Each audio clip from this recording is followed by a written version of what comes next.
गेल्या काही दिवसांपासून बोराडी गावात एक मतिमंद स्त्री भटकत होती. भुकेली, तहानलेली, भयभीत ती बोलू शकत नव्हती, पण तिच्या नजरेत तिची वेदना दिसत होती. ही गोष्ट जेव्हा गोरगरिबांचे कैवारी म्हणून ज्यांची ओळख आहे ते राहुल रंधे यांच्या लक्षात आली. त्यांनी तिला आधार दिला, समजून घेतलं.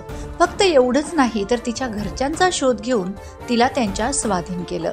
आणि म्हणूनच सोशल मीडिया, इंस्टाग्राम, फेसबुकवर राहुल आबांच्या या कृतीचं ही फक्त मदत नव्हती, ही होती माणुसकीची खरी ओळख. अशा शब्दात सर्वत्र कौतुक होत आहे.